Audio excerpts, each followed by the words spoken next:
des taux de mortalité létalité boo xam ne. déggoo li ma la xamuñu ko woon. déggoo li ma la wax de seddaay la bëgg. mais man 10 000 cas yi muy wax noonu sax par rapport ak kii bi mais aussi il faut tenir compte quand même de la population parce que tey boo jëlee France jël les États-Unis ñun xëy na 10 000 cas yi ñuy wax foofu plus de 10 000 cas par jour wala plus de 5 000 cas par jour ñun mën nañ fa bañ a yàgg mais quand même ñun selon population bu ñu am tamit lii ñuy wàññi par jour ëpp na. madame. xam nga ñu ngi wax virulence sànq. virulence xam nga nan lañ koy mesurer. ci virus bi naka lay wàllee. tey ñaata test la ñu def bésu tey bi ñu ngi def 963 tests 66 ñoo ci positif te xam nga ñan la ñu testé ñu ngi test ñi nga xam ne c'est pas tous les contacts hein. ñu ngi tester les contacts qui sont symptomatiques si j'en crois les ministères ñu ngi tester les contacts symptomatiques ñi nga xam ne dañoo feebar ak les cas graves ñi ci positif nekk 7 personnes 100 boo jël est-ce que yow yaakaar nga ne loolu c'est une maladie très très virulente 100 personnes yoo xam ne non seulement dañu am contact ak koo xam ne dafa am feebar bi mais dafa am même ay signes de la maladie bu pare am cas grave ñooñu la ñuy testé donc normalement toutes les conditions sont réunies pour que si c'était très très virulent nga am au moins sur ces 100 personnes là 25 30 ba ci kaw yu positif. man cas communautaire yi ma jaaxal. da nga muy provoqué. non xam nga li ma xalaat ci cas communautaire. te dañoo ëpp cas contact yi. non dama ne la ñun dañoo juum tuuti.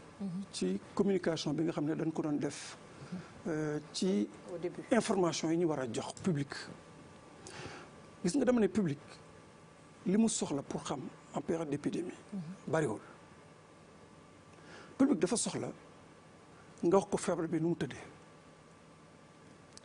naka lay manifesté woo soo ko amee nan ngay def ba faju naka lañ koy moytoo loolu le public soxla nga concentré wu ci mais soo ko dugalee ci ay notions techniques da ngay brouiller esprit xam nga ñu ñëpp suñu xel yemul yow am na yoo xam ne su ma la ko expliquer parce que spécialiste nga di nga ko comprendre mais sama yaay ndem si yàlla nga di ko bëgg a expliquer ay cas contact ay cas communautaire te nag affaire cas contact cas communautaire yomb la interpréter gis nga bulletin bii di docteur Ndiaye sama xarit di présenter tous les jours mais yomb la interpréter de non benn jour dama dégg benn autorité mu ne démb dañu amoon 10 cas tey am nañ 30 cas mu ngi yokku right du noonu de épidémiologie chiffre brut ça ne veut rien dire amoon naa benn prof épidémiologie bu ma waxoon loo xam ne du ma ko fàtte mukk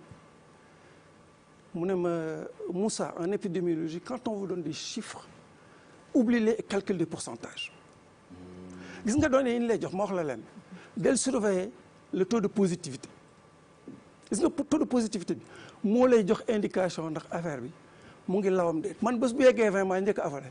20 lan. taux de positivité bi. d'accord bu eggee 20%. wala 25%. maa njëkk tiit depuis le début de l'épidémie taux de positivité benn yoon laa mës a gis mu yegg 17%. yi ñu koy def yëpp mu ngi comprendre entre 7 et 12%. yeggagul sax 20%. seetlu li ma la wax rek. depuis mars le taux de positivité au Sénégal n'a jamais atteint 25%. wala bu koy am benn yoon lay doon te loolu ay artefact la. mais bu yeggee 20% ça ah là ça va être grave parce que bu ñu yeggee 20% nag moom maay jiite kii bi. ça veut dire quoi 20%? Ça veut dire que là c'est vraiment virulent quand tu as un taux de positivité de 7% vraiment ce n'est pas virulent donc loolu dafay baax pour ñu xam ko camper ko parce que day tax nit ñi daal. gis nga épidémie li ci gën a bon. mooy affolement ak panique maa ngi dégg sama sœur keroog directrice de la santé mu naan y a pas de panique la situation est maîtrisée dama kontaan ci wax jooju parce que ça montre un leadership kilifa noonu lay waxee parce que askan wi ñun rek la ñu yaakaar. bu ñu leen affalee rek ñu affalee. kon jamono yi ngay wax ne nañu bàyyi virus bi mu circuler pour immunité collective foofu également pour dalaloon xelu askan wi la. mais dalal xelu askan la et puis c'est mon intime conviction aussi. vous avez été consultant à l'OMS. tey gis nañu ne mbootaay googu ci boppam sax nekkul en phase ak immunité collective boobu ñuy wax. parce que ci jàngatam bu ñu bàyyee virus bi circuler xamuñu population bi ñaata ñoo ci am tey xëy na anticorps yu mën a jàmmarloo ak doomu jàngoro ji loolu mi ngi mel ni ba ko mu law la bàyyi également déegu bari la des morts inutiles sax booy xool. waaw loolu soo gisee nga baal ma tuuti. ma dolli ko ci sax Pape. li Fatou Kiné di wax nii moom li mu soutenir woon dès le début mooy immunité collective bi am na réew moo xam ni moom lañ ci kañoon muy Suède. très bien. ñoom dañuy jóg rek ñu ni immunité collective. moo taxit bërki démb matul ñetti fan wala ñeent seen droit bi ñëw na wax ne ñoom rëccu nañ li ñu doon def ba fi mu ne nii ñu ngi tëju nit ñi. dañoo bari ñu dee sax. ni confinement avec le recul avec le temps doo reconnaître ni tuuti njuumte am na foofu. bon léegi dama bëgg a préciser. xam nga wax neexul dégg neex. dëgg la. la ma waxoon ci affaire immunité collective du woon sax parole principale bi dañ ma invité woon ci benn émission boo xam ne dañ doon wax les conséquences économiques du Covid. donc sama argumentaire c'était juste que nañ bàyyi nit ñi ñu circuler ku feebar dem faju parce que économie bi soutenir loolu après ci explication yi laa def digression wax affaire immunité collective te immunité collective bi ma ko waxee soo dégloo sama kàddu bu dee nekkul vidéo bu ñu dagg am na fu ma expliquer ne bien entendu il faut renforcer les mesures barrières ça c'est pas ce que la Suède a fait ce que les autres ont fait te nag booy xool soxna Fatou Kiné Sénégal li ma wax lañ def parce que bi ma waxee loolu teguñu ci ñaari semaine président bi def benn déclaration boo xam ne dafa enclenché benn processus boo xam ne au bout de 3 mois on a levé l'état d'urgence levé l'état d'urgence bàyyi nit ñi circuler ubbi école yi ubbi jàkka yi te boobu la maladie bi gën a wàcc bi ñu bàyyee mu circuler boobu la maladie bi gën a wàcc sooy def statistique yi pendant la période bi nga xam ne moom la ñu tëjoon nit ñi ci confinement bi ak état d'urgence ci la cas yi ëppoon.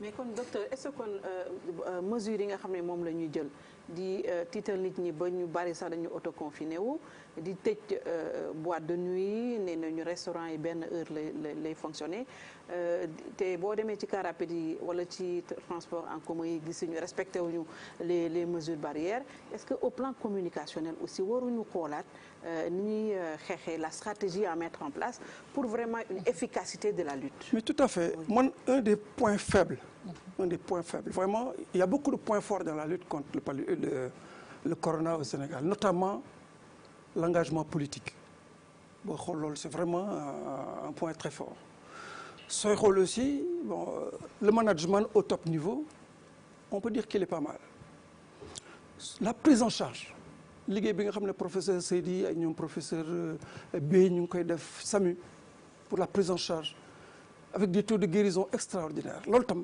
vraiment c'est des points forts et il faut le dire par contre un des points les plus faibles à mon avis c'est la communication parce que au début dañu dem ne Sénégalais dañ boo ko tiitalulee doo am ci moom la nga bëgg c'est une grave erreur donc dem nañu sax ba nit génn fi àdduna ñu tudd turam man keroog dama tiit ki fi njëkk a dee génn àdduna dañu tudd turam ne kii Covid 19 moo ko rey man médecin la dañ ma jàngal ne même la mort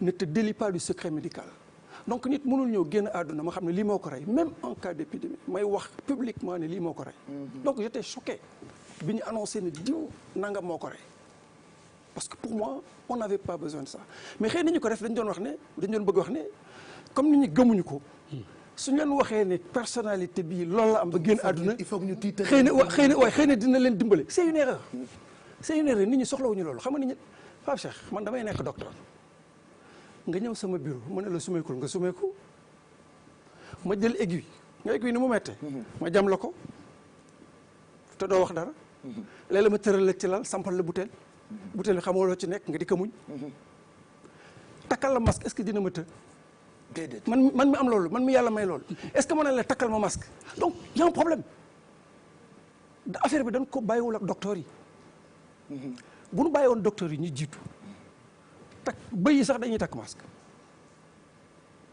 mais boo indee police indi gendarmerie dafa too santé publique amul benn école de santé publique bu ñu lay wax ne pour avoir un comportement souhaitable souhaité et durable il faut faire appel à la coercition amul dañ lay wax ne ñaari stratégie ngay am pour avoir un comportement souhaitable souhaité et durable il faut d'abord avoir une très bonne stratégie de communication deuxièmement il faut développer des relations amicales et empathiques avec la cible maanaam ki ngay waxal da nga koy sax draguer di ko neexal waaw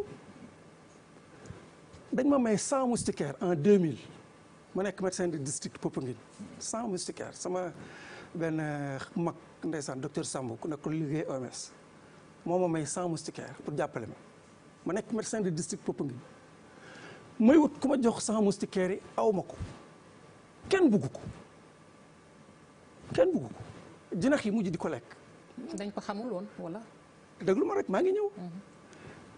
man sama stratégie dama nekk ne boo nekkee médecin de district il faut que ngay dem di waxtaan ak askan wi jege leen. voilà donc benn jour ma wax sama responsable éducation pour la santé nañ dem place du village ñu convoquer les jeunes les femmes toog di waxtaan mu leen waa mais yéen maa ngi fi indi ay moustiquaires fibre bi gis ngeen li mu fi def lan moo tax bëgg leen jël moustiquaires yi gars yi sëgg ba ci yàgg benn waaye ne ma docteur bu ñu naxantewul gis nga sa moustiquaire weexaay bi mu weex nii day fàttali nit ñi. dafa néewee. waaw day fàttali nit ñi. waaw càngaayu ku dee. moo tax ñemewuñu ko. loolu je l'ai appris sous l'arbre à palabre bi ma génnee sama bureau dem ci communauté bi lañ ma wax loolu.